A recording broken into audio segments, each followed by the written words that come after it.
Good evening. Calling to order the school committee meeting of Tuesday, April 23rd, 2024. We'll all rise and salute the flag.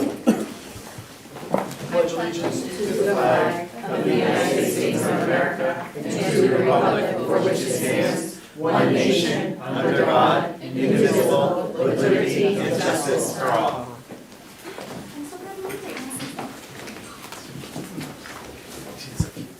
Dr. Garcia, would you call the roll?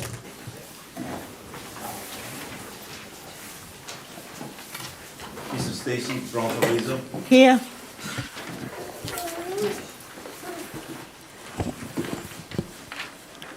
Mr. Anthony Caggiano. Here. Mr. John Kingston. Here. Mr. Anthony Matera. Here.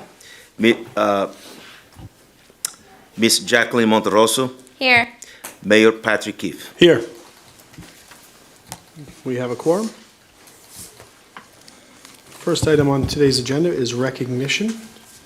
Mr. Chair, I'd like to make a point of personal privilege, please. State your point, Ms. Rizzo.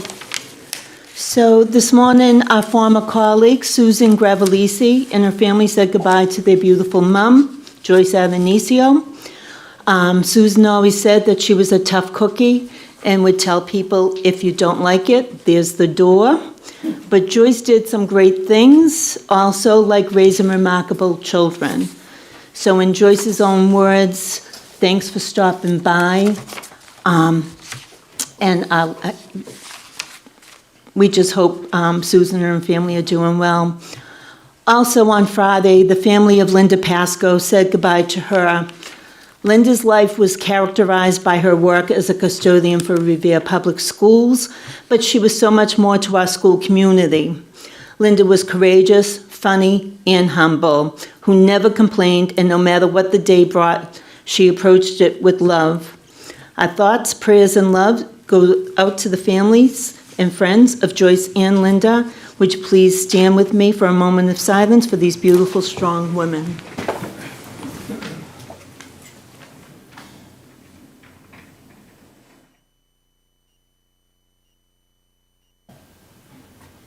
Thank you.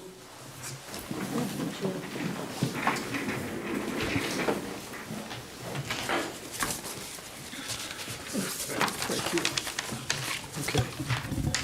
So, recognition? Is it? Oh, that was it. Okay, great. We have the consent calendar. Motion to approve the consent calendar. Do we have a second? Second. Roll call.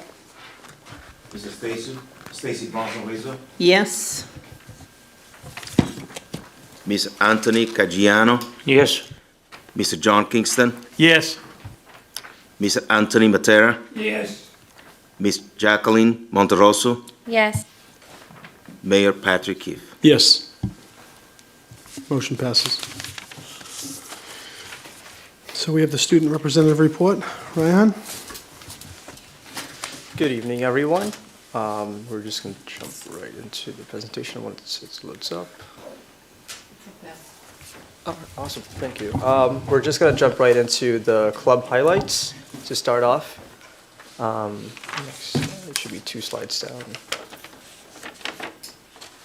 Awesome, and then slide after that, yeah.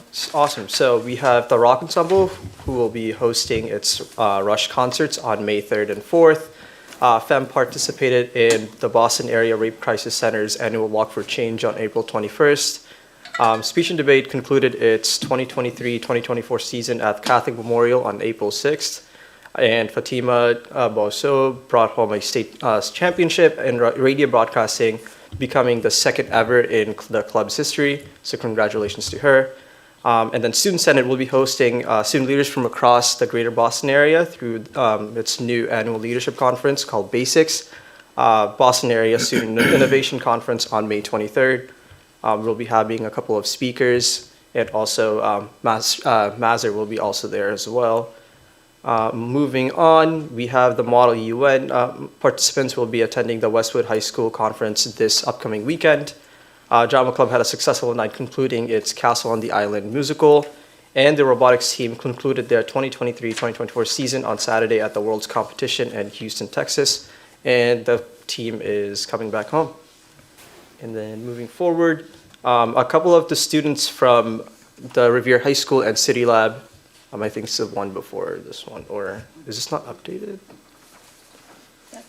No, that was. Oh, I don't think it was the right one sent then.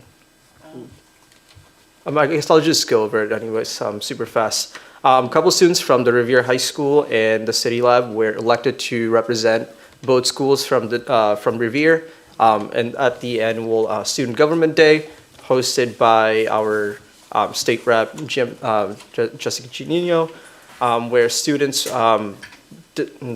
were basically giving speeches representing the city and also acting as elected officials. And the two bills that they were considering were a bill on increasing transparency for colleges and also a bill about increasing school staff diversity. And then moving forward, this is where I think we, yes. So as we all know, City Lab has, City Lab has taken a different direction.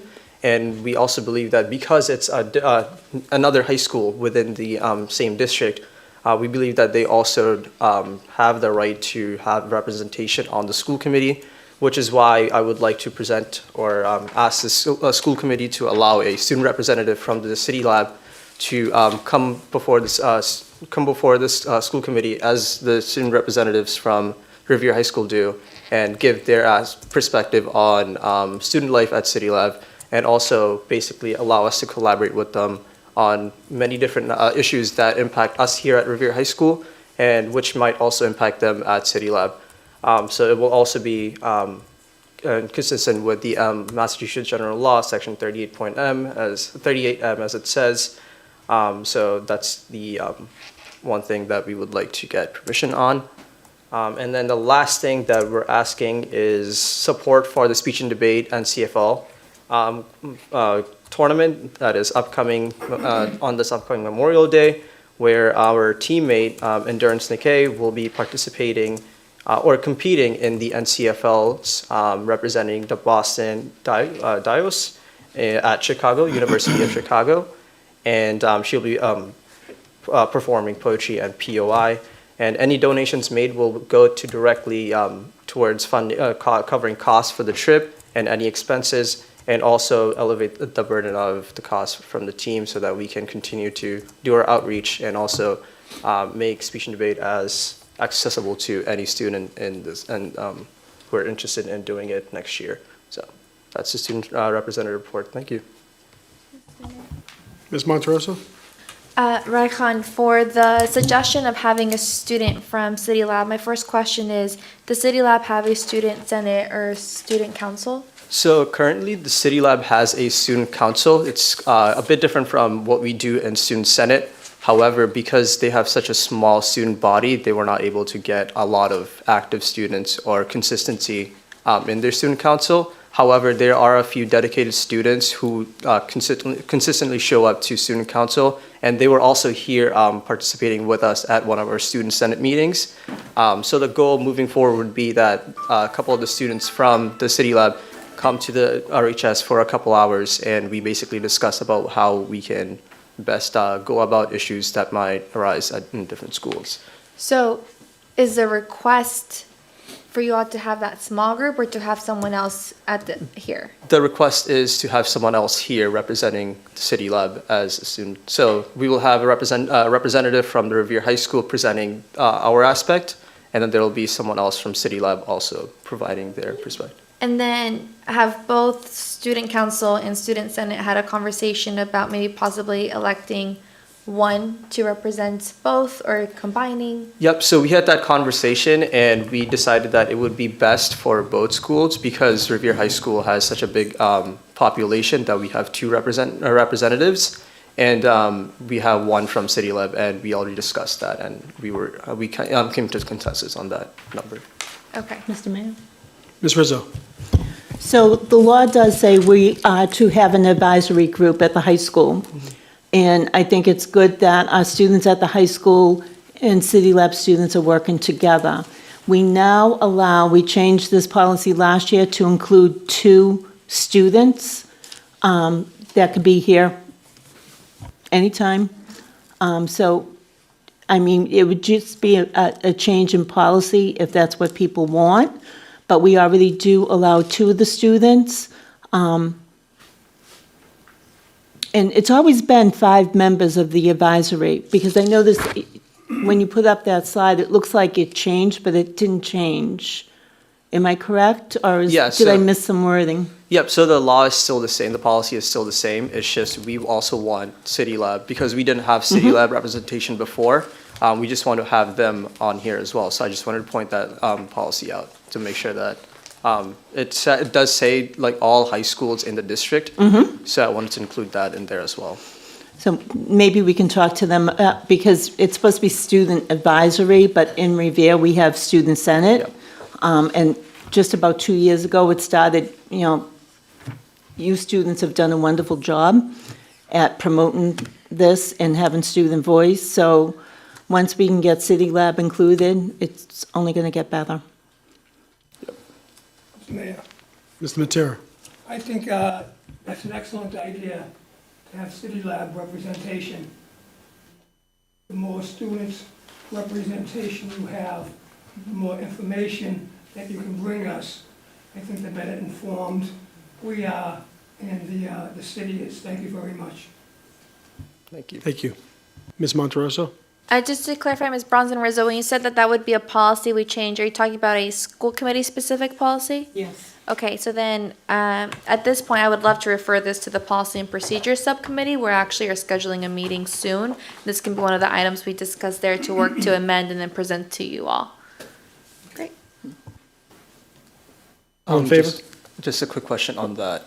I know that student representatives are not allowed to be in executive sessions, but can we, would it be possible for student representatives to be in that meeting with the committee? Yeah, so our subcommittees are public. Anyone can come to them. It's, the executive session is only for 10 different reasons, and this isn't one. So whenever we post it, whoever wants to come to it can come. Thank you. So we're going to refer this to Policy and Procedure Subcommittee. All in favor? Aye.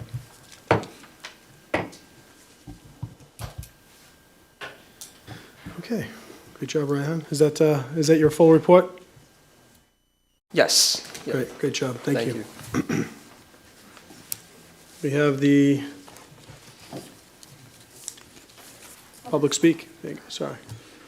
Can't read today. No one wishing public speak? Anyone in the audience? Anyone on Zoom participation? No? Hearing and seeing none, we're going to close public speak. Superintendent report. Thank you, Mr. Mayor. We have 3, I think, relatively quick presentations this evening, and the first one is from the Paul Revere School. And we're very happy to welcome some of our teachers and students who are going to talk to the committee today about performance portfolios. As most of you know, we've been a member of the MCIEA districts for about 8 years now. And Paul Revere, being an innovation school, took the step of piloting performance portfolios as part of our MCIEA work. And along with Principal Coyle, his team is going to share some of that information with the committee so that you can understand better what that work looks like. So I'll toss it to Principal Coyle. Perfect. Thank you so much for having me here tonight. We're excited to share with you some of the work that we have embarked on over at the Paul Revere School. It is called the MCIEA Portfolios of Performance. It's a way of looking at assessing students in a different way outside of the way we typically would through a standardized test in MCAS. You can see on the cover sheet that this is part of our district improvement plan. It's also part of our school improvement plan at the Paul Revere School. So this is some work that we've been doing this year that we're excited to share with you. Today, we're going to go to the next slide. Today, we're going to be sharing this information. We have 2 students that we are starring tonight. That is Grace Aborn and Dahlia Martinez. Both are grade 3 students, so they are here with us tonight. I can promise you that they're going to be the best part of your night tonight, so can't wait to have them come up here. They are assisted by myself, and then grade 3 teacher Lena DeCenzo, and then our grade 1 and 3 special education inclusion teacher, Allegra Maroney. I'd also like to shout out that Allegra has been our MCIA team lead. She has taken the leadership on this work, networked with the MCIA constituents, and has done a really great job of leading our school forward through all this. She's definitely our expert, and she'll share some of that knowledge with you tonight. The lead team is a broad representation of staff from across our school. Our goal was to look at distributing the leadership and the knowledge and trying to touch as many different grade levels and content areas as we could. Looking through our list, we did a great job, and we have a strong representation of 8 different staff that are involved. The goal for next year is to try to get some of our 4th and 5th grade teachers to be involved a little bit more in this work and to have them to start to take a leadership role, because the work that we're doing with the portfolios is going to expand to those grade levels starting next year. He might be the best part too. So if we go to the next slide, the consortium from MCIA is made up of 8 different districts that are throughout the state of Mass. You can see they're pretty heavily, towards the eastern side of Massachusetts. Within those districts, we're all working together. We're sharing tasks. We're sharing learning. We've done some shared professional development. I would say that every district, especially having gone through COVID, they're in a different position, in a different space with what their expertise is and how fully entrenched they are in the work of performance assessment. I'm proud to say that the Paul Revere School has stayed pretty well right up there, and we did a really major focus on this work last year to build the capacity to be able to be ready to dive into this work wholeheartedly like we have this year. So the pilot is made up of 10 different components. I'm not going to read all the components to you, but the general idea is that you select or create tasks, you create a team of educators that are going to lead this work, you put those tasks into the hands of students, you take the work back that they do and you analyze that data to try to determine student skill level and proficiency with different standards. We focus primarily on power standards. And then from all of that, try to make sense of what does this tell us about student learning? And it always comes back down to that piece.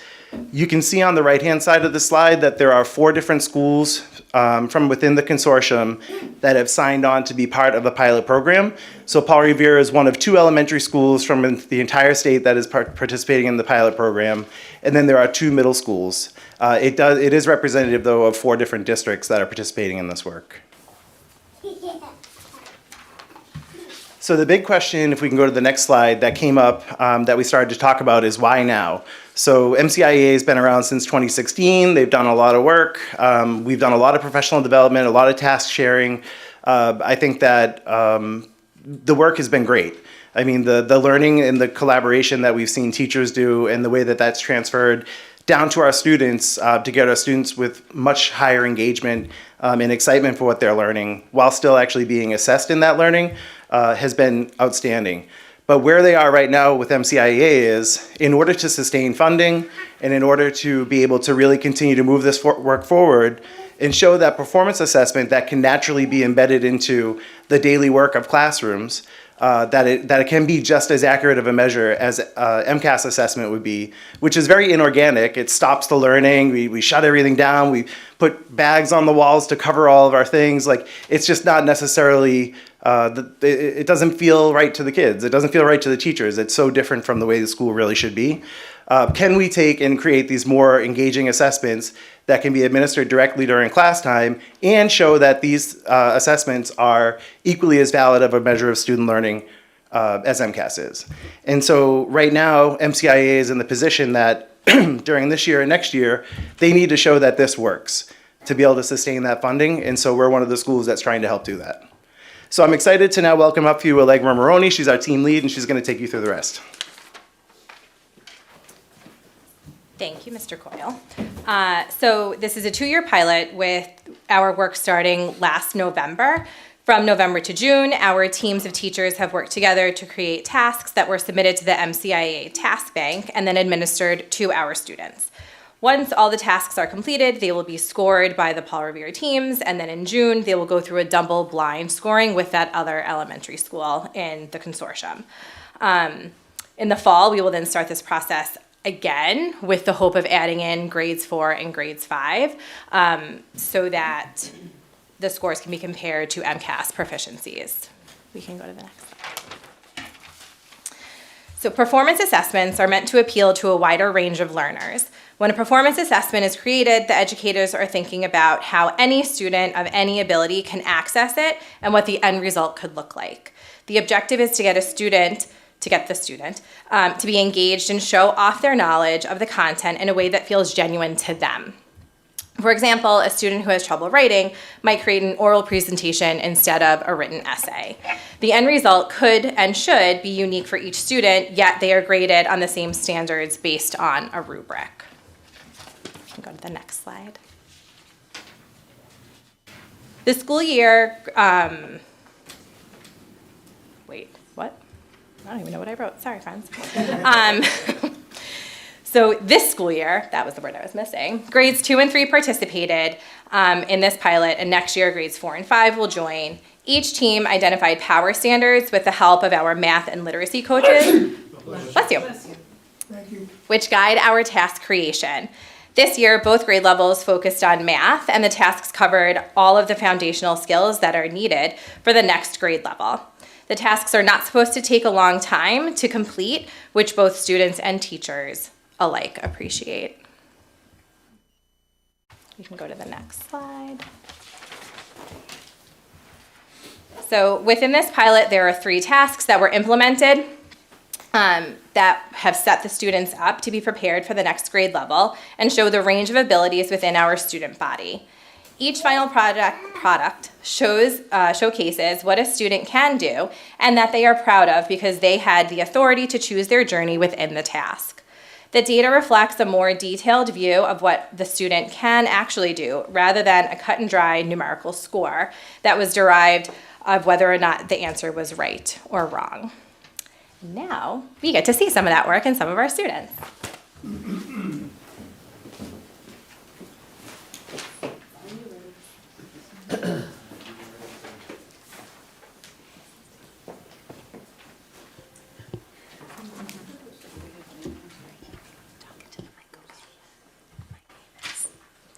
My name is Grace Aborn.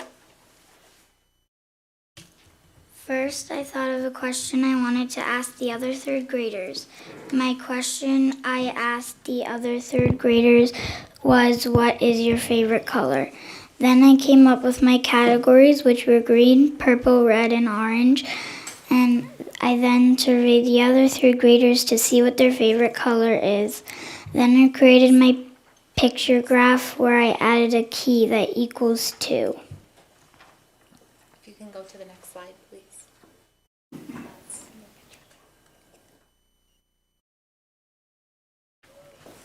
Great job, Grace.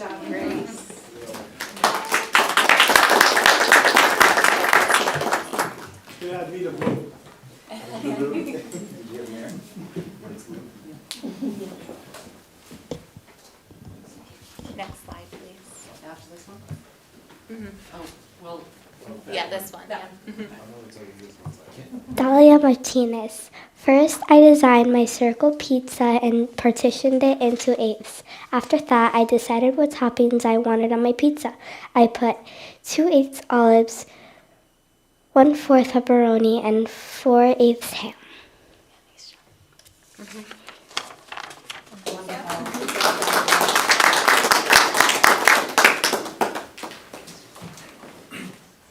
So just trying to pull that together a little bit for you, what you were able to just see is a little bit of just examples of student work that still were attached to the major standards of the grade level, but they were interesting and fun ways for the kids to work on it.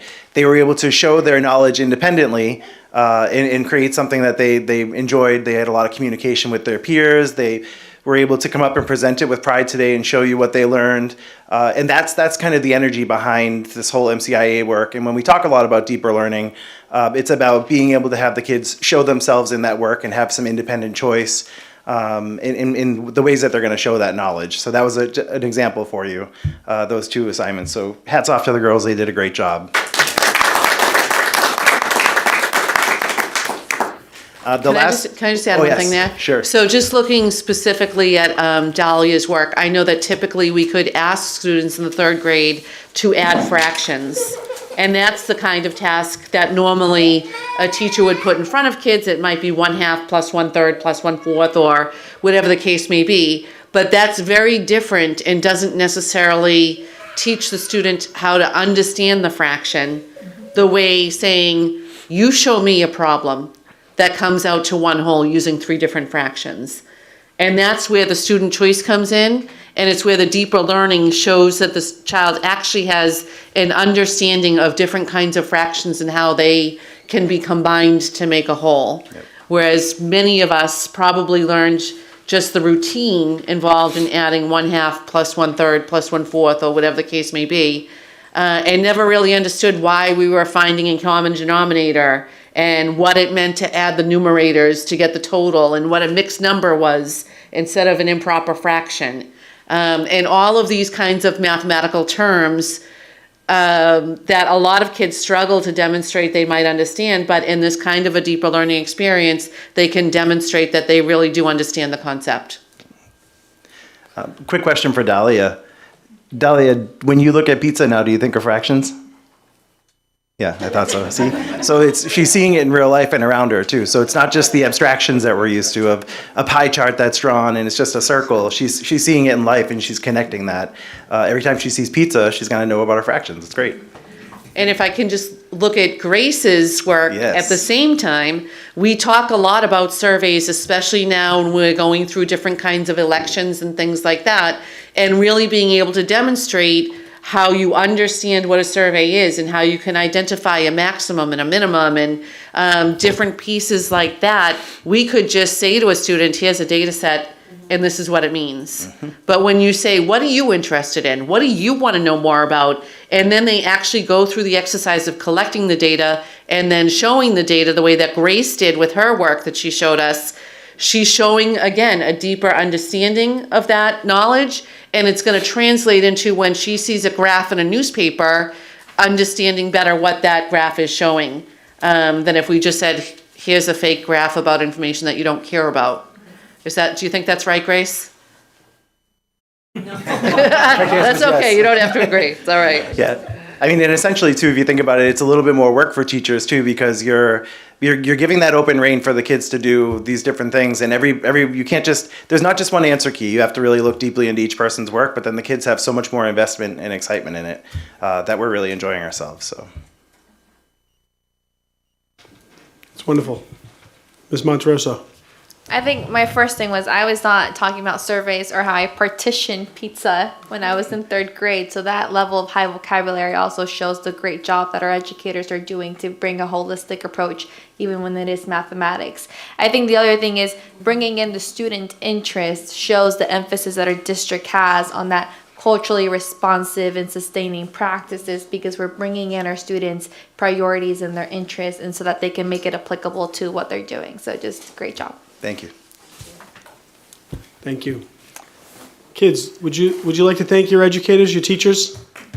They did a good job helping you? Yeah. Were you guys excited to come here tonight? Yeah. Great job. You're very lucky. The only 2 from the whole Paul Revere. We appreciate you. The last thing I wanted to just shout out, and you can see it there, it's on the last slide, which we don't have to really put the slide back up, but we're giving you a save the date. We have a deeper learning showcase coming up. It's going to be on June 12th. It starts at 12:40 at the Paul Revere School. And our goal with this one is going to be a combined event with the PTO. PTO was talking about putting on a culture night last year. We didn't quite get there.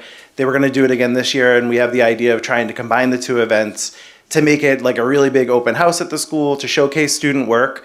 The focus of the work is going to be celebrating student identity and choice, so you'll see more things like this. Every student's work might look different, and that's kind of what we hope for, but we want to make sure that when you come into our school and when you look at the work that students are doing, you're seeing the students represented in the work. And it's a very exciting thing, so we're going to be putting that on at 12:40 on the 12th of June. With the PTO, it might be, I don't have the end time yet, but once I do, I'll share that with you so we can share it with the committee. So thank you very much for having us. And just one other plug is the district-wide Deeper Learning Showcase is going to be, remind me of the date, do you remember from today? I don't remember. 5/22? 5/22, if you say so, I'll believe you. Oh, no, that's 5 district partnership. Okay. The 29th. The 29th, thank you, the 29th. And there'll be more information coming out about that, but at that, every school will have demonstrations of their projects that kids are working on around deeper learning, not just in math, because we know that we do deeper learning across the board, but so we can look forward to that as well. Thank you, Mr. Coyle. Thank you, team. Thank you, Great everyone. job. Great job. Thank you. The second item on the superintendent's report is actually an update on the middle school honors program. And so Dr. Mokaba worked with the middle school principals to put together for the committee the list of needs and the list of challenges that they anticipate from the mandate they received to go back to having differentiated honors classes separate from other students. And so the first one is really a budget item. There's need for 4 additional teachers at each of the 3 schools. And what they're weighing as they work through the through the scheduling is whether or not they will need to have 4 specific content area teachers, like 1 English, 1 math, 1 social studies, 1 science, or if they might need to move one of those into an additional special education inclusion teacher, or something of that nature. They're still trying to work out the schedule, so that'll take them a little bit more time to figure out, but they anticipate with 4 additional teachers at each school, they would be able to staff the change. And then the other request they had was $30,000 to get a power school consultant to help them do these schedules over the next couple of months, and that's $10,000 per school to redo their schedules. They wanted to highlight some challenges that they anticipate, which you can see follow in the next section, and I won't read through them all, but just briefly, right now, the Susan B. Anthony and the Romney Marsha structured that they have teams. So there's a set group of teachers that have a set group of students.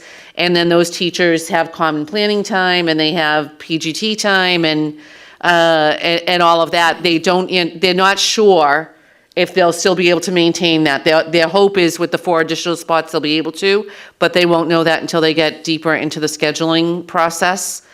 They're worried that the loss of the team model, if they're not able to maintain it, will have repercussions because you won't have the same 5 teachers dealing with the same group of kids. And there are other pieces identified there.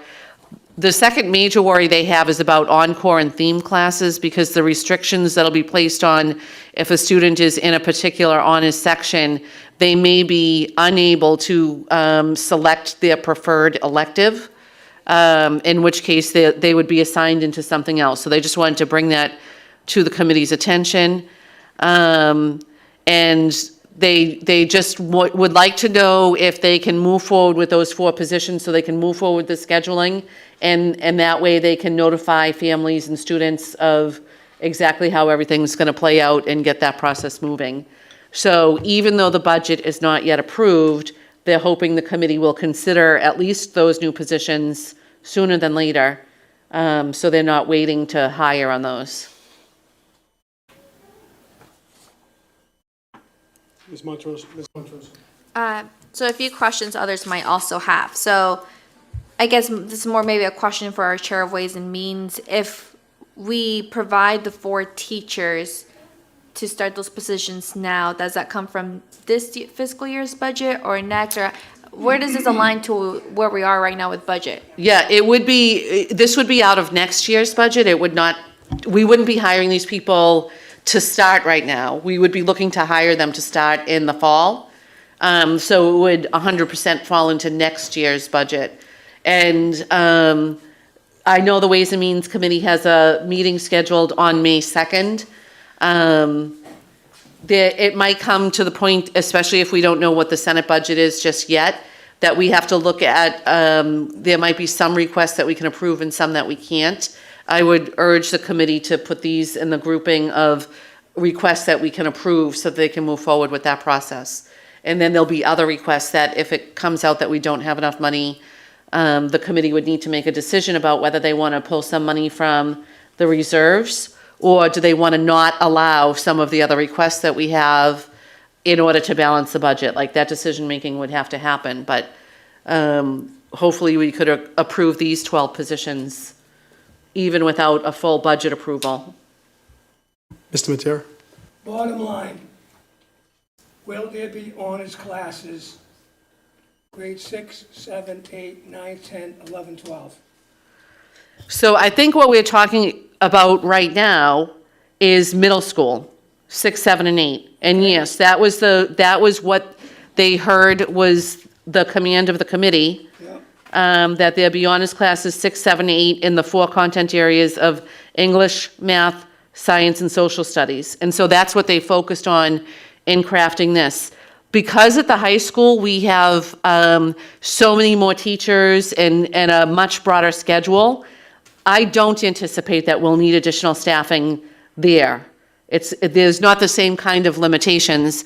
What might happen at the high school is that we see larger class size, either in that honors section or in the non-honors sections, in order to make things work. But at the high school, where we might have 17 math teachers, we can isolate a section or 2 for honors, whereas at the middle school, we might only have 4 math teachers, so it becomes a lot more complicated in doing the schedule, if that makes sense. When I taught middle school, 8th grade, we had an honors class. I had 4 classes, one of which was honors. Science, same thing. So I really don't see any problem here. If you have 4 classes in each of the subjects, you designate one as an honors. Sorry, can you turn on your microphone? The audio is not If you have 4 classes, you designate one as an honors class. So I don't see where the logistics are out of whack here. So I'll just say that we've made a lot of changes in the last number of years, and we've prioritized in our hiring social workers and school psychologists and other staff positions that are helping kids social emotionally. So our staffing is not the same as it was if we even go back 10 years from where we are right now. And in terms of scheduling, that creates more of a restriction within what the kids are able to take. And I'll say the same thing about the previous school committee. The last 2 school committees have supported the increasing of on-core subject area classes, so music, art, things of that nature. And so we've, as part of our strategy, moved and changed our positioning and staffing. And that's what we have to go back to, because we're changing from how we had prioritized our work. Like you saw the presentation that the Paul Revere School just gave. It's the kind of work that we want all students doing. And that's why we were moving away from a tracked system. But if we're going to track and still try to engage kids in that kind of work, which is what we should do, it's going to require more staff. So that's where we are right now. And I do want to just correct myself, because Principal Willett just sent me a text message clarifying that it's 7th and 8th grade for the implementation next year. And she said the committee approved that at the last meeting, if that's correct. I have to apologize that I was not present at that meeting. We didn't approve that. That was talked about, but it was never voted on. Someone brought it up. So, Exactly. but as far as what the motion was, is in January was 6th, 7th, 8th, and the high school, and that was voted on. And also, over 60 parents and students came before us and expressed that they wanted their honors program back. So, thank you. Ms. Monterosso? I was just gonna say, so that is what was voted on. Then we asked last time, what do you need to make it happen?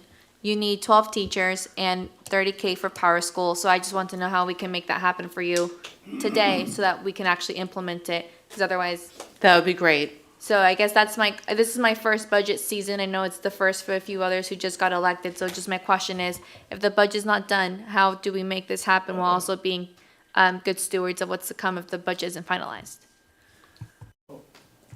I also have just want to deal in reality here. You know, I think I'm not such a hardline person when it comes to, I'm happy that we're going to have this implemented in the high school and you feel confident in that. I got calls from a lot of the educators, including some of the administrators in the buildings, principals, I'm not going to use their names, but if we want to in a different session, I'd be happy to, but I'm sure that you'll start hearing from them, is a lot of what I'm seeing here is they don't feel that it's attainable as quickly as we'd like to see it happen. And I think we need to understand that sometimes compromise needs to happen. So if we're able to get it in the high school, and if we're able to get it partially in the middle schools, we have to accept that, because we can't just force this. If we can't get the staff, we can't do it. And we're going to be forcing a round peg into a square hole. Well, and if I can just add to that, right? It's about the staffing, but it's about all of the other work that's been put into place over 10 years that we don't want to see go away entirely. I don't disagree with you at all, and I do. There's a middle ground here, and I think that we all have to be reasonable and rational. And I understand we all want it. We all voted on it, including myself. But we also have to be able to accept the reality. If we struggle to hire staff right now, never mind if I'm being told by an educator that has a lot more qualifications than me that they need 12 additional staff members, that's unrealistic. They ain't going to get it. We need to know right now today that's not going to happen. They're not going to get 12 additional staff members at the SBA next year. It ain't going to happen. So we have to live in reality right now. We have to start wrapping our heads around what we want and what is reasonable. And that's just, we have to take the emotions out of it. And if we have to give a little more time, I think that's reasonable. Thank you. If I may, before we took this up in January, I met with a lot of administration too. I'm not saying it's here, but in other locations also with other school committee. And when I spoke about introducing it in January, would it be, is it not being fair that we can introduce it in September? Each one that I've asked, they've said, administration, that shouldn't be an issue. And that's where I'm coming from. And we voted on it. There's 60 parents and students that feel that we should have it in September. So I'm not going to flip-flop on this. This is what we voted on, and we'll see where we are by September. So can I speak to that for a minute? Sure. So I just want to clarify that the parents we heard from in February were all high school parents. Nobody from the middle school came. No teachers from the middle school came. And I have 3 middle school principals right now who are feverishly texting me as we have this meeting, trying to express how impossible they feel the position is that you've placed them in. And I don't know who the administrators are that you've spoken to in other districts. I don't know what size their district is, or how many middle schools they have, or how many high schools they have, or what their experience is. I don't know what work they've done in those districts to help support students in the ways that we have around deeper learning and around social emotional learning, and all of the other initiatives that we've had that have resulted in, as the data I showed you in January, closing the achievement gap for our special populations, some of them by 10, 20, 30, 40 percentage points. Significant improvement in data for our high school students that has resulted from decades of work in this district. I don't know how to compare that to other districts that you might have spoken to, but I've got principals who are right here in this district who are trying to articulate to this school committee that they feel it's going to be a real challenge. And I respect the committee's idea that we need to do things traditionally. I know that's often a favored way to do things because people naturally reject change. And we're trying to meet the mandate that the committee has made about going back to in honors and not honors. And all these principals are trying to articulate is what they feel in their experience. I'll name Joanne Willett, who's been in her position for over a decade, who actually schedules buildings every year. What she's telling you is doable and capable. And I would just implore the committee to listen to the people who are actually doing the work here in Revere and try to make this manageable as they try to meet what you have requested they do. And in terms of the middle schools, that is, as they're texting me, grades 7 and 8 for next year, looking at expanding beyond that the year after. One of the things Joanne sent me is that they don't have the data on sixth graders to determine placement, and to also allow for the 4 additional positions at each of the middle schools so that they can get moving on their hiring process in order to facilitate the scheduling. Ms. Rizzo. Thank you. Again, I've always believed that we need to go according to what our professionals say the needs in the district are. I understand that this committee has made a vote to implement it for 6th, 7th, and 8th. But first question is this according to 7th and 8th grade, or are the challenges bigger if we include 6th? This is 7th and 8th grade, so if we include 6th, then I would expect these numbers would go up. I don't want to say that for certain. I would need to check with the middle school principals again. But I have to imagine, if they're saying they need 4 teachers for what they thought was 7th and 8th grade, they would probably each need 6 teachers to do 6th, 7th, and 8th grade. So I don't understand. I've said it before. I'm going to say it again, and then I'm going to zip my lips. Why are we not listening to the professionals and the experts in this field in doing this work? Ms. Montroso. So I have 2 things that I want to talk about, but one is first this. So 6th grade, I have something that I'll save, but first I want to know how we can make this happen for at least 7th and 8th, and then we can continue the conversation about 6th. So my question again to those few who have been here for past budget cycles, how can we prioritize this happening before the budget is finalized so they can start posting these positions? Does someone on this committee have an answer for me?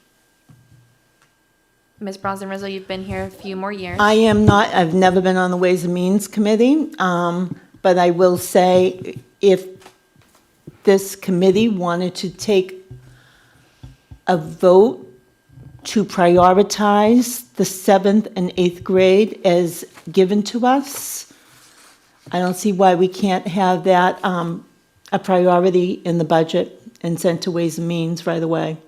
Okay, so for this at this moment, and I'd love for us to continue the 6th grade conversation, I would like to make a motion to prioritize the addition of 12 additional teachers for grades 7 and 8 core content, and the $30,000 in cost for Power School to be prioritized for the fiscal year 2025 budget. Second.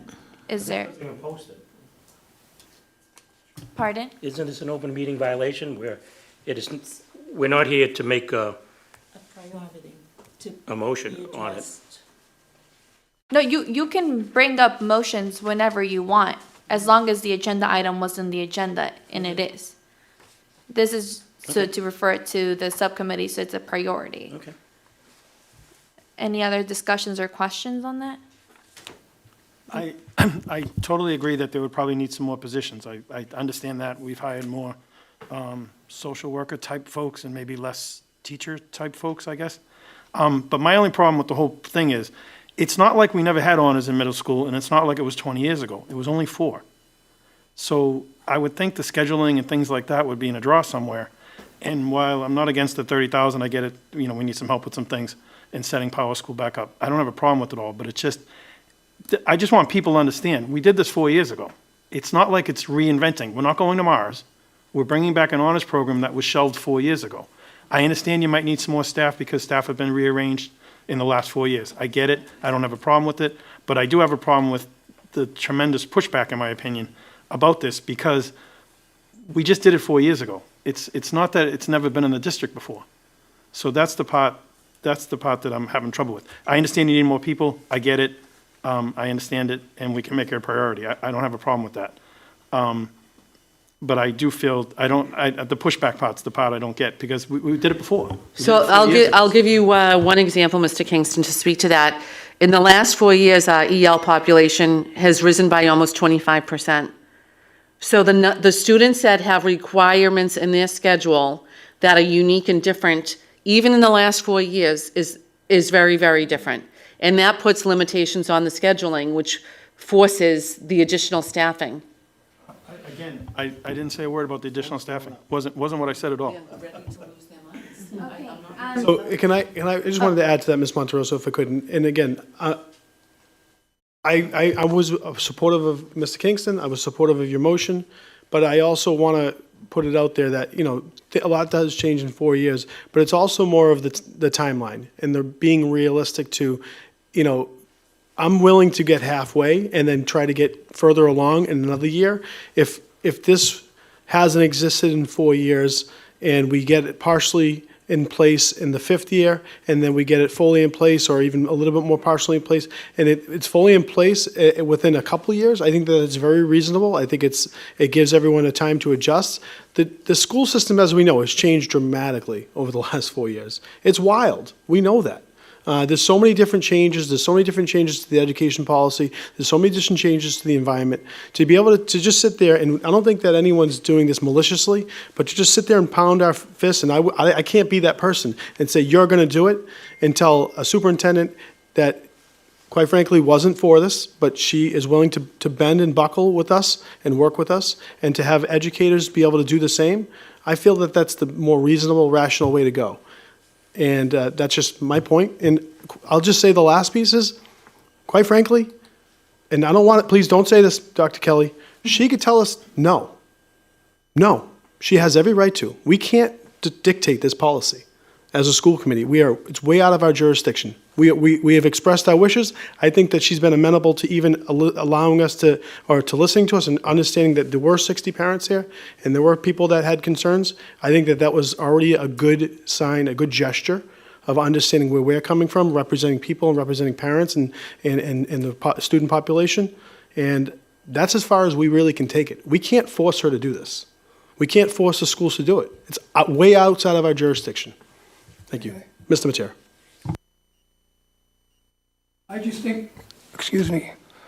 think it's a crime to deny a student that has worked his or her tail off over the years, a crime to deny them an upper level class. It's a shame. Can I speak to that? Why do you work hard at school? Why do you study? Why do you go home and spend those hours? For what? To be thrown into the homogeneous mix? No, I completely disagree. I think they deserve an upper level course, and everything should be done to accommodate that. Thank you very much. So there is a motion on the table for the 7th and 8th. So I just want to know if there's any more thoughts specifically just on that motion so that we can vote and then continue the conversation. No? No, I'd just like to say one more thing when we go to the vote.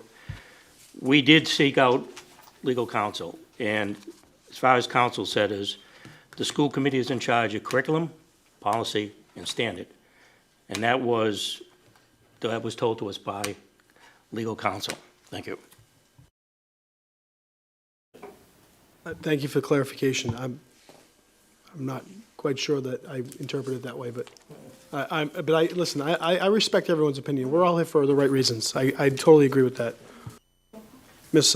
Monterosso, we're good on the roll call? Okay, roll call, please. Roll call on the motion by Ms. Monterosso. Mr. Stacy Bronson-Rizzo, Yes. Ms. Anthony Caggiano, No. Mr. John Kingston, Yes. Mr. Anthony Matera, Yes. Ms. Jacqueline Monterosso, Yes. Mayor Patrick Keefe. Yes. Motion passes.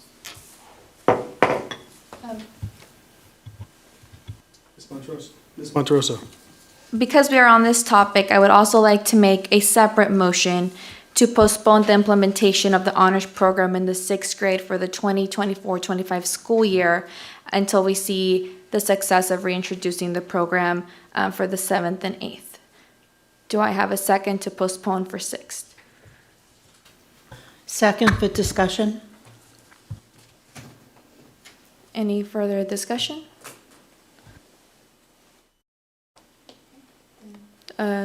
If none, then we can do a roll call. Mr. Stacy Bronson-Rizzo, Yes. Mr. Anthony Caggiano, No. Mr. John Kingston, Yes. Mr. Anthony Matera, Yes. Miss Jacqueline Monterosso, Yes. Mayor Patrick Keefe. Yes. Motion passes. Thank you. So Mr. Kelly, you have, One more item. there you go. It's a whole package, just take a whole bit.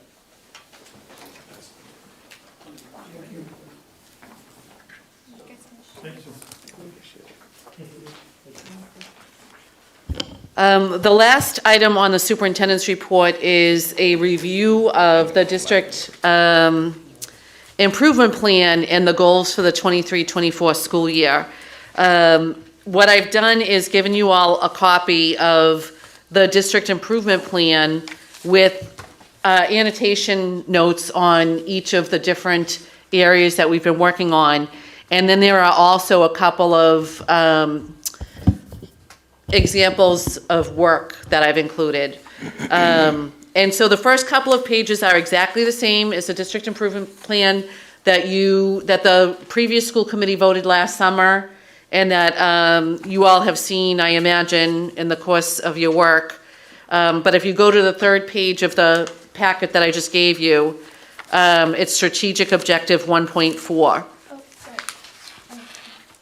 Ms. Montrose. Yes, so just to remember to please use the note taker I gave in the 5 p.m. meeting, because this is the beginning. As she goes through each one, Dr. Kelly, if you could go through one goal at a time, so then we can ask questions and engage in that formative evaluation. And then, so just, you all have the note catcher, ask questions as we go through each goal, and then I ask that you please write down your thoughts and your evidence and progress, noted or not noted, because I'm going to use all that to make that summative evaluation feedback form at the end of this. That's all. Sure.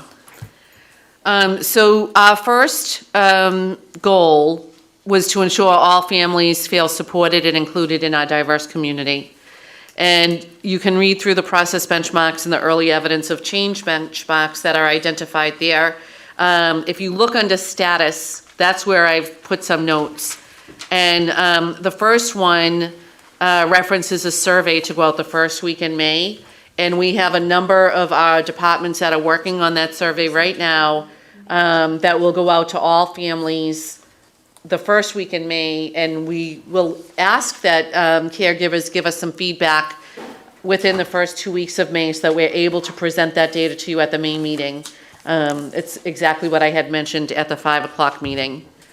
We did hold our first training for our front office staff, all of our secretaries, translators, security people, everybody who's in the main lobby of our schools completed a business etiquette and professional conduct, professional development back on November 7th.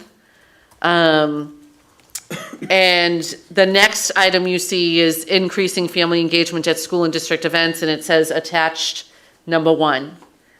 So if you move to the back of the packet, and you come back from the last page, you'll eventually come to a document that has a number 1 in a circle in the upper right-hand corner.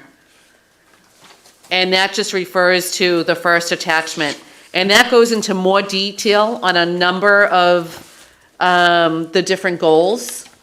This will make more sense when you have time to sit down and digest it in the coming weeks.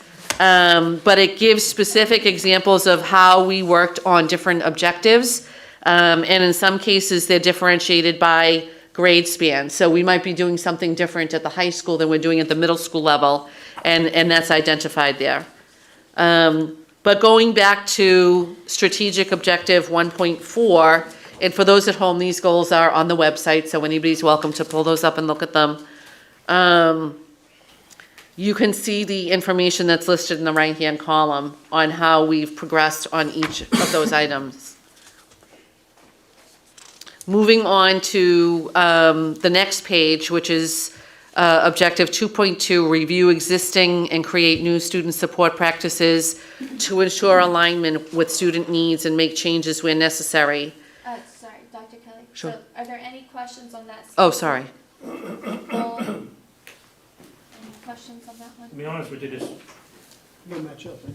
to be honest with you, there's so much information, so. Yeah, so this Yeah. is This, I understand, I just good. wanna, I'm happy, we'll have 3 different meetings to Right. really process it. I'm also trying to scramble all the papers. I'm still So, looking for the video. video might be better. Yeah. Dr. Kelly, when you name each goal, just let me then tell them where it is in the note catcher so we can find it. Sure, okay. I think they go in order, no? They don't, so. Oh, okay, all right, good to know. And I'll just say that anybody can email me at any time if there's something that isn't clear or that you have a question on. I'm happy to talk to you individually about whatever's unclear. So on this second objective, 2.2, review existing, create new student support practices to ensure alignment with student needs and make changes when necessary. There's just a few things that I want to highlight on here. And the first is, if you look under early evidence of change benchmark, the third item down, we have student engagement coordinators track and re-engage absent students. And this was specifically referencing work that we're doing at the high school. We've had 31 students who have returned to school after some nature of a hospitalization. And we've been able to support them through the Bright Grant, which Principal Bowen spoke to you about earlier this year. That's a whole new piece of support that we never used to have before. And then the next item, Tier 1 and 2 academic supports, you'll see on the right it says see attached number 1.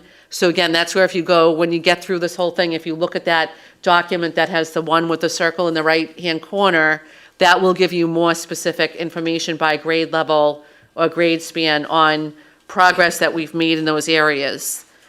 The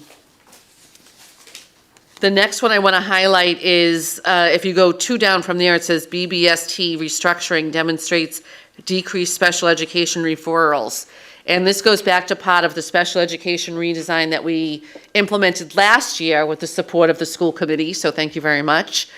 We expanded our BBSTs, we created the special ed coordinators at each one of the schools, and we really worked to support teachers as they implemented Tier 1 and Tier 2 interventions for kids who were struggling before they got referred to special education services. And what we've seen in just this 1 year is a 38% decrease in the number of referrals coming out of the BBST. So last year we had 104 referrals that turned into special education testing for students.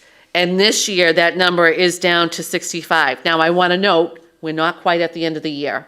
And there are still a handful of kids across the district that are engaged in the BBST process. So the 65 might go up a little bit, but it's going to be nowhere near the 104 that we had last year. And so we're already seeing dividends from that restructuring.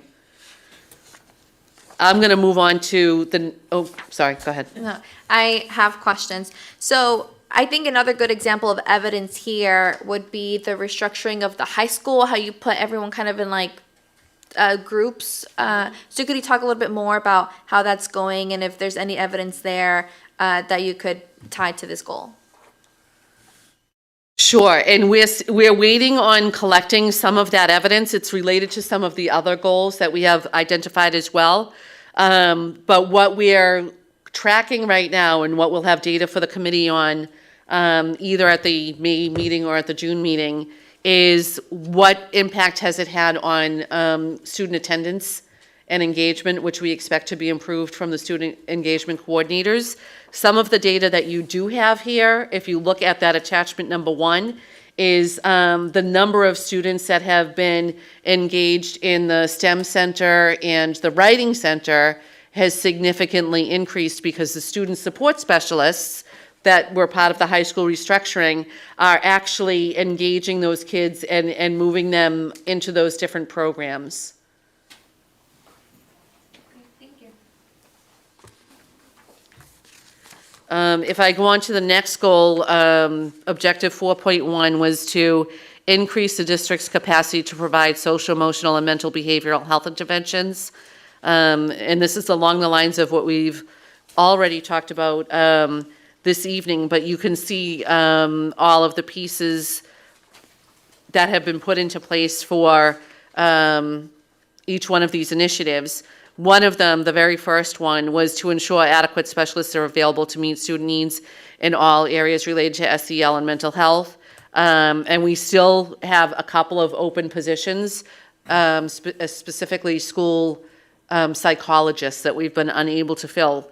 So we've been using contracted service providers in order to fill that gap, but that's something that we still hope to continue with. Other highlights I'll point out, we wanted to make space in our schools to support the outside partners who help our students that might have some significant need. And we've been able to do that with the Home for Little Wanderers, North Suffolk Mental Health, and also Haven. So that's been a huge improvement in order to meet the needs of all kids. What was the second one? Home for Little Wonders and North Suffolk Mental Health and Haven. And those are in the notes, yeah, just so you know. There's some other information there, but any questions, or I'll go on to the next goal? Our next goal, objective 5.1, was to provide more internship and early college dual enrollment opportunities so more students can participate. I can tell you that we've been largely successful in this, but it's all part of Diana Finn's presentation to the school committee next month at the May meeting. And she will have all of the data that you need. One point that I did want to highlight is the third item down under early evidence of change benchmark, and that is to create the plumbing exploratory course in partnership with Northeast Voc, which you all know that we did. And we had 25 students participate in that this year. Our goal is to at least double for next year. And we have scheduled a meeting with Superintendent DeBarry from the Voc and his staff to talk about what options might be in play for September. And Principal Bowen and Mrs. Finn will be part of that conversation so that we can include it in the scheduling. I can tell you that there were nearly 100, or maybe, I think she said actually a little over 100 requests to engage in that kind of programming. So one of the things we're going to talk to the staff of the Voc about is there a way to increase in the per section? Like right now they're doing a double block for the plumbing course. Is there a way to have more of an introductory course that's maybe only one block, but then we can double the number of kids? So instead of going from 25 to 50, we might be able to go from 25 to 100 between first semester and second semester. And we're going to talk through all of those iterations to try to extend that program to more students, but there'll be more on that coming up. And then other pieces I'll get to in just a minute. But Diana will have a larger presentation on that at the May meeting. Yep. another piece of evidence here I find is kind of like our unsaid apprenticeship where like high school students could go and teach and tutor in the elementary. So can you tell me a little bit more about how many high school students participate in that, what the feedback has been? Sure, and that's actually, I mean, Mo or Bianca could probably speak to it. I know they have a couple of interns at the Paul Revere. It's actually part of our formal internship program. We have a grant from the Department of Education in order to implement this program, and it's meant to be a means to engage students in education so that they might decide to become teachers down the road. But do you want to say anything about what it's been like to have the interns? I have to go there. Yeah, you do. Sorry. I wouldn't have said I would say. Hi, everybody. I'm Bianca Quirk. I'm the assistant principal at the Paul Revere. We have had interns for a few years now. We work closely with Megan, and her last name escapes me, unfortunately, but she's wonderful. We currently have a couple of interns in. They work with us year round, depending on their school schedule. It might be morning and then classes, classes and then come to us in the afternoon. Any teacher who has been blessed with an intern feels just that way. They are such an asset to our school and to our community. Truly future teachers that quickly become part of the fabric of our school and know the kids and get to know the families and work really like a student teacher from a college program would. So we're super grateful and hope that that does continue because, you know, we need teachers, we need diverse teachers, and these kids are coming right up through Revere Public Schools, and we're definitely proponents of the program. It's fabulous. Do we have any numbers on how many of these students have then chosen like an education track or have come back to teach here? No. Is there a way we can track that? We can talk about it later. We can, but- yeah. Okay, I'll put that in my notes. And I'll, just to give a shout out to Megan, it was McBride, but I know she has a married name now, right? Brooke something, Jean something. Anyway, she's very nice and easy to work with. So kudos to her. Megan oversees our internship program. She's a counselor at the high school.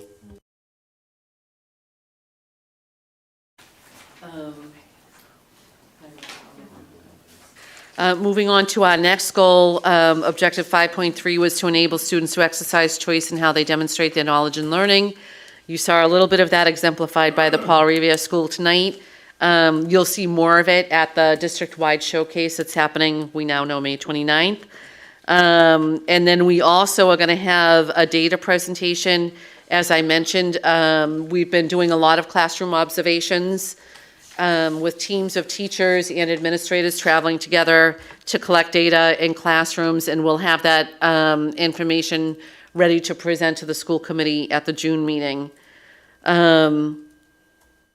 There is one part that I want to point out. If you go about halfway down under the early evidence of change benchmark, under enable all students to access honors level coursework in each lesson or unit for all core classes, which had been one of our goals. There is some data there from the high school, which is where we started this work this year, and 81% of the core classes offered honors. There were 426 students from across all 4 grades who actually achieved the honors credit. And one thing that we noticed in the data that we're curious about and want to look into a little bit more is that we had higher percentages of sophomores and juniors who earned the honors credit compared to freshmen and seniors. And so that's something that we want to explore more. One of the suppositions we have is that the freshmen don't know enough about whether or not they should do the honors work, and the seniors might feel a little bit like, I've got into my school and I've done what I need to do, so maybe I don't want to do the honors work kind of thing. But we really need to do a little bit more data mining in order to understand that better. Anything on that goal that people want more on? No, okay. And then the last goal, 6.2, was to review our handbooks critically through the lens of equity and identify areas needing improvement. As the committee knows, we completed that work on the student handbook last year. We're actually looking to make some edits to that this year. That's a living document. But we've had a team of teachers and administrators engaged in the same process over this last school year with the faculty handbook. And that they're getting ready to go to review with other groups on, and they'll have a presentation to the school committee at the June meeting as well. Thank you. Any questions? It's a lot to digest, but this is a process, and Yeah. thanks for putting that together. So No. what I hear is June's going to be a long meeting. Yeah. I think I'm away. Well, know and I I'll just, for the last thing, take a look, I'm not going to talk about them, but just to tell you what these different documents are, these are the attachment 1, attachment 2, attachment 3 that you would have seen in the documentation when you get a chance to look at that a little more carefully. I already described the first one. The second one is just a catalog of the workshops and trainings that we did and who was trained in each one of them, who provided the training, because that was one of the things we had committed to. The third document is from a family engagement that we did with high school parents on how kids would earn the honors designation at Revere High School for this school year. And this will still inform, even when we separate the kids out next year and have honors sections and non-honors sections, the kids in the non-honors section will still have this option to earn honors credit. And this is just how we explained it to parents, so just to give you a piece of evidence of how we talked to them about it. And then, as I mentioned at the 5 o'clock meeting, this is attachment number 4.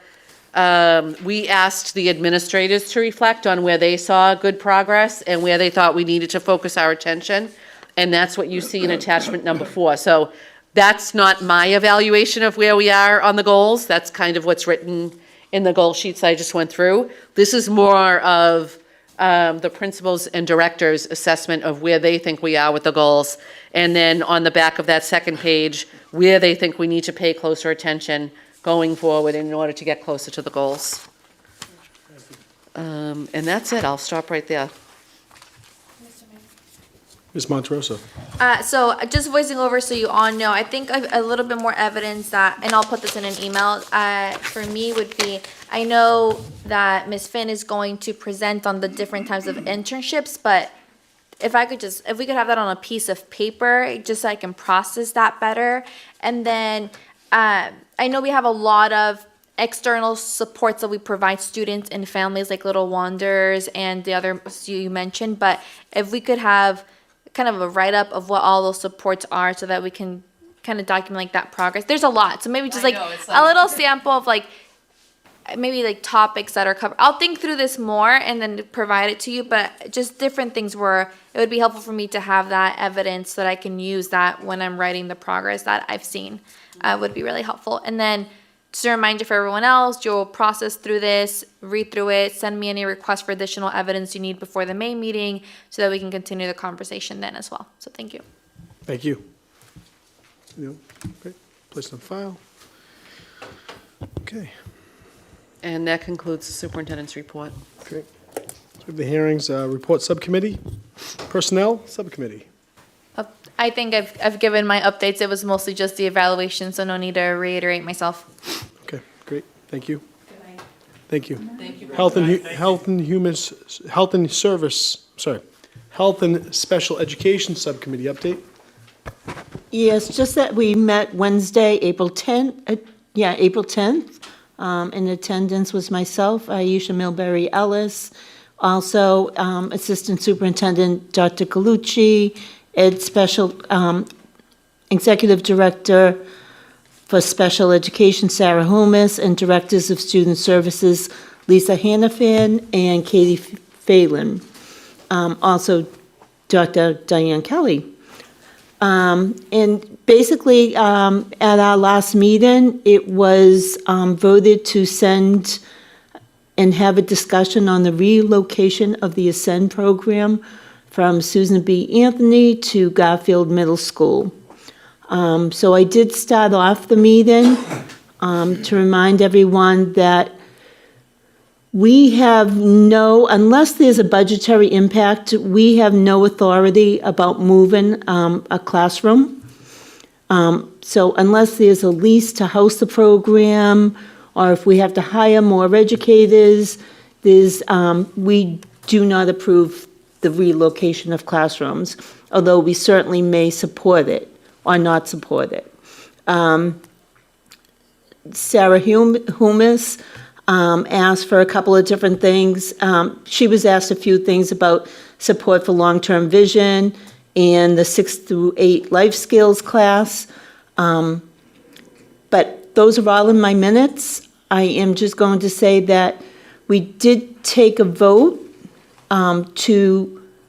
I made a motion to support it. Ms. Aisha Milbury Ellis abstained, so there was no second. I would have loved to come before you and asked just to support it, but at this point, I can't make any recommendation.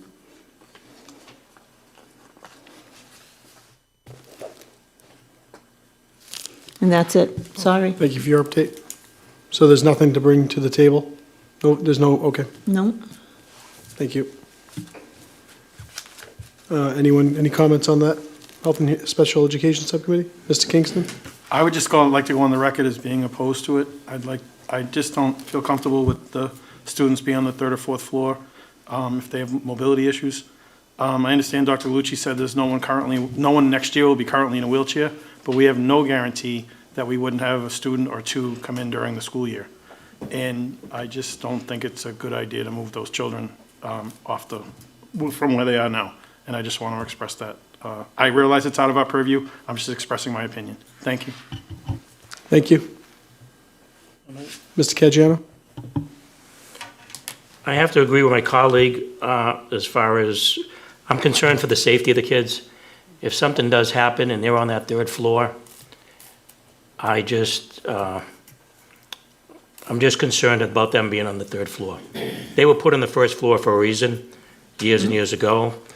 But like I said, I can't be in favor of something like this. When I look at any type of motion, especially when it comes to something like this, I ask myself, would I want my kid on the third floor? And the answer is no. So that's how I feel. Thank you. Thank you. Okay. Anyone? And the Ways and Means Subcommittee? Yes, the Ways and Means Subcommittee met on April 2nd, 2024. In attendance was myself as chair, Anthony Caggiano. Mr. Anthony Matera was absent, and Ms. Bronson Rizzo was in attendance. We basically it was basically an overview of the budget. The only things that I was going to highlight was we asked for an addition of a fourth SRO to be put in the budget. We realized that the police department is constrained on numbers, but the feeling was that if the money is at least in the budget, if the chief was able to give us a fourth SRO, that the money would be in the budget and we wouldn't have to worry about funding it at a later date. Currently, the high schools has an extra administrator. Due to two maternity leaves this year, an extra administrator was granted to the high school. I would like to see that continue next year as a position, just to try to help with staffing the high schools. We're hopefully going to build a new high school and get it going, but in the meantime, I think we need as many admins in the building as possible to help teachers and just help with keeping the building running. And that was, again, we talked about there's a very long list, but nothing that's just some budgetary items. We did talk about $600,000 as a possible cost for portable classrooms to help alleviate some of the overcrowding and have some extra classrooms here at the high school. Those were the main points that I saw of the meeting. Thank you. Thank you, Mr. Kingston. I know, Ms. Monterosso? No. I just wanted to ask, I know we've all talked about making it a priority to also prioritize funding for our Voc Tech expansion. So just wanted to ask if that came up and if that's being prioritized. Yes, it was part of the discussion. Great. Thank you. A discussion of adding an additional vocational course at the cost of $75,000. Okay, thank you. And if I can, Mr. Kingston brought up the fact that he had talked about adding an administrative position at the high school. And one of the requests I made to him was that he give us time to talk to the high school administration team and see what they think that they needed to prioritize. And I just want to share, I was able to talk to Mr. Bowen and to Ms. Riley, and they felt like what they need is somebody who can be in charge more of the operational stuff so that they can be freed up to do more of the classroom work with teachers. So somebody who would be doing more of the day-to-day attendance, coordination of teachers, coordinating of substitutes, all of that kind of stuff. So I just wanted to share that that's where they saw a priority need. And the idea would be that this person would also oversee what has become almost like a constant in the high school is testing and assessment, because we start off with the MCAS retest in November, so we're only 8 weeks into school when we start with the retests. and then we move into access testing, and then we move right into the spring retest for MCAS, then we're into actual MCAS, then we have the AP exams. And so Diana Finn is really stretched tight, and really spending a lot of time coordinating this testing, whereas, I mentioned earlier that our EL population has increased significantly in the last 4 years. We used to have maybe 35 kids who had to do an MCAS retest each year. That is up significantly. So to coordinate that testing for the students takes a lot more work. And that's pulling Diana away from her work with students and with guidance counselors in doing things like career counseling and helping them help the kids get ready for college and do all of those aspects of her position when she's focused just on the testing. So having an administrator who's kind of in charge of that day-to-day operational stuff and then doing a lot of the testing is where they feel they could benefit the most. Thank you. Mr. Kingston, if I can also add, I know that you had brought up the SRO conversation, and it raised my awareness to talk to the chief and talk to some of the police personnel regarding the needs. And the chief is not, certainly, I just want to make sure everyone knows that anytime anything's going on with the schools, and your son's an officer, and thank you for his service, they're on it. And the ones that we do have are doing an unbelievable job. He did bring up that when they get to a full complement, that he thinks he would be able to support it. In the meantime, just so everyone is aware of our safety protocols in the schools, we do supplement the need with overtime for the current SROs. They're at the events at night, and they do tend to do what they can to make sure that the 3 do kind of do the work of 4, although having that extra body will be a priority as we continue to grow our force. And also even to the offer the chief had mentioned, there's a sergeant, there's 2 sergeants, a patrolman, and there's a captain that kind of oversees that body as part of their responsibilities. And he mentioned offering services occasionally for some continued work in the schools, and if it's even just having more support in schools, especially high school has 2,000 students, and making sure that there's more presence and a good balance. But I think that it's a good idea, and it's something that we can continue to work on. Yeah. Thank you. If I can add one more thing to that, I just want to thank the Revere Police Department because they have been tremendous partners to us, and there's no substitute, as Mr. Kingston said, for having a 4th officer full-time in the school department.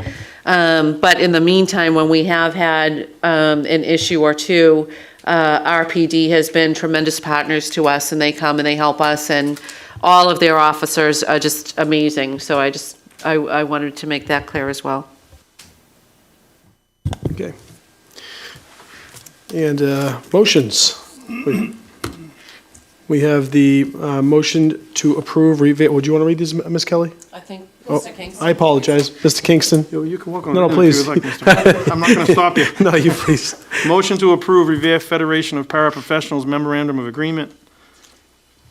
Second. So moved. Second? I second. We have a second. Okay, roll call. Mr. Stacy Bronson Rizzo, Yes. Mr. Anthony Caggiano, Yes. Mr. John Kingston, Yes. Mr. Anthony Matera, Yes. Ms. Jacqueline Monterosso, Yes. Mayor Patrick Keefe. Yes. Motion's approved. Congratulations to the Revere Federation of Paraprofessionals. It was a pleasure doing business. I don't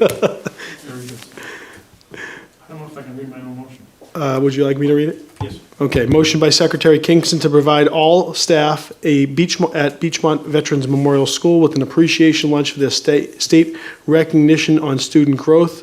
Mr. Kingston, would you like to elaborate? Beachmont School was only 2 in the state. There are only 2 in the state that were recognized by the state. A number of them were able to go to a conference, but I would say the number is less than 10, might have been less than 8. And I just felt the rest of the building deserved a little something because they all had a hand in it. I think we can afford to do a lunch for them. I think it would be a nice gesture, and that's basically it. Thank you. Mr. Kingston? if I could ask. So I think they're doing a celebration with, they're doing a photo opportunity or something soon with T-shirts? Principal Frazen has reached out to all of us. I believe we were all on an email about having a day. They're getting T-shirts and things like that. But I still would like, I think something else for the teachers Do isn't. you think it would be appropriate to maybe offer a lunch at that event and then after? That was maybe- my thought. If the cafeteria can provide that day, I wasn't sure what their schedule will look like, but I think that would be a nice gesture. I think that Yes, would sir. be a great gesture. Yes, sir. If that's okay with you, I think we could collaborate the whole event. I think that would be excellent. Thank you, sir. So if you're okay with that, I'd like to, that would be, I think, a good time to do it. Friendly amendment? Friendly amendment, I guess? Well, it's just intended amendment, I guess, right? Yes. Thank you. Sure. No, well, yes. Would you, do we have a second on Mr. Kingston's motion? Second. Second, roll call. Mrs. Stacy Bronson Rizzo, Not voting? Mr. Anthony Caggiano, Yes. Mr. John Kingston, Yes. Mr. Anthony Matera, Yes. Miss Jacqueline Monterosso, Yes. Mayor Patrick Keefe. Yes. So just to clarify, the lunch will be during the full celebration they already have planned, so it adds to it. Is that what we're saying? Yes. Yeah, okay. As long as the cafeteria can make. Great. So yeah, I just wanted to thank Secretary Kingston for asking for this. You know, as we work on the big things for teacher morale, there's also the little things that we can do. So thank you for lifting this up for the teachers of the school. Thank you. I will continue on this.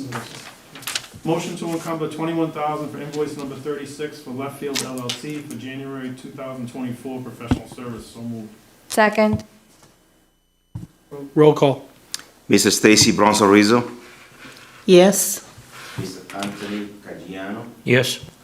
Mr. John Kingston, Yes. Mr. Anthony Matera, Yes. Miss Jacqueline Monterosso, Yes. Mayor Patrick. Yes. Motion to approve payment in the amount of $21,000 for invoice number 36 for Left Field LLC for January 2024 professional services. So moved. Second.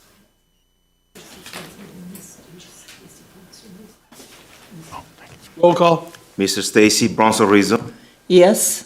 Mr. Anthony Caggiano, Yes. Mr. Anthony Matera, Yes. Mr. John Kingston, Yes. Miss Jacqueline Monterosso, Yes. Mayor Patrick Keefe. Yes. Motion to approve payment in the amount of $42,069.55 for invoice number 87970.00.0-35 for Perkins Eastman Architect DPC for January 2024 professional services. So moved. Second. Roll call. Mr. Stacy Bronson Rizzo, Yes. Mr. Anthony Caggiano, Yes. Mr. John Kingston, Yes. Mr. Anthony Matera, Yes.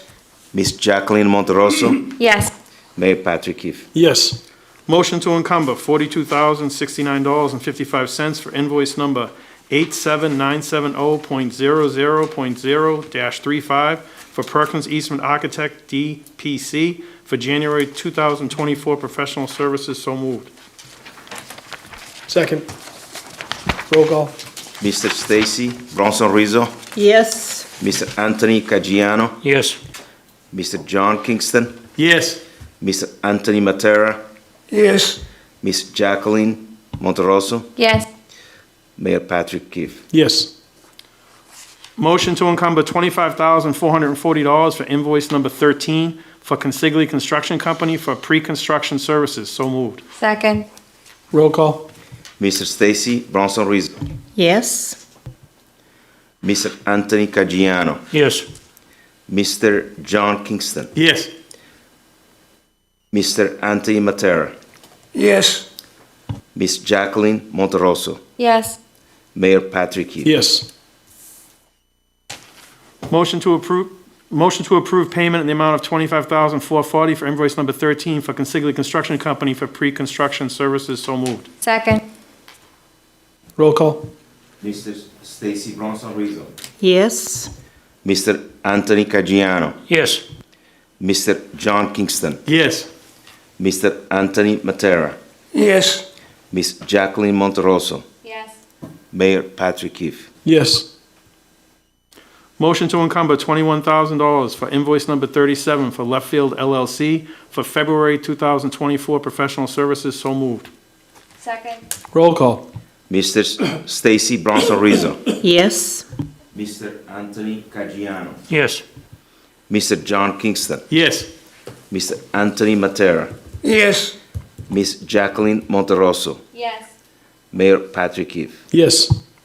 Motion to approve payment in the amount of $21,000 for invoice number 37 for Left Field LLC for February 2024 professional services. So moved. Second. Roll call. Mr. Stacy Bronson Rizzo, Yes. Mr. Anthony Caggiano, Yes. Mr. John Kingston, Yes. Mr. Anthony Matera, Yes. Ms. Jacqueline Monterosso, Yes. Mayor Patrick Keefe. Yes. Motion to approve payment in the amount of $40,398.20 for invoice number 87970.00.0-36 for Perkins Eastman Architect DPC for February 2024 professional services. So moved. Second. Roll call. Mr. Stacy Bronson Rizzo, Yes. Mr. Anthony Caggiano, Yes. Mr. John Kingston, Yes. Mr. Anthony Matera, Yes. Ms. Jacqueline Monterosso, Yes. Mayor Patrick Keefe. Yes. Motion to encumber $40,398.20 for invoice number 87970.00.0-36 for Perkins Eastman Architect DPC for February 24th professional services. So moved. Second. Roll call. Mr. Stacy Bronson Rizzo, Yes. Mr. Anthony Caggiano, Yes. Mr. John Kingston, Yes. Mr. Anthony Matera, Yes. Ms. Jacqueline Monterosso, Yes. Mayor Patrick Keefe. Yes. Motion to encumber $25,440 for invoice number 14 for Consigli Construction Company for pre-construction services. So moved. Second. Roll call. Mr. Stacy Bronson Rizzo, Yes. Mr. Anthony Caggiano, Yes. Mr. John Kingston, Yes. Mr. Anthony Matera, Yes. Ms. Jacqueline Monterosso, Yes. Mayor Patrick Keefe. Yes. Motion to approve payment in the amount of $25,440 for invoice number 14 for Consigli Construction Company for pre-construction services. So moved. Second. Roll call. Mr. Stacy Bronson Rizzo, Yes. Mr. Anthony Caggiano, Yes. Mr. John Kingston, Yes. Mr. Anthony Matera, Yes. Ms. Jacqueline Monterosso, Yes. Mayor Patrick Keefe. Yes. It's, no unfinished business. Any new business?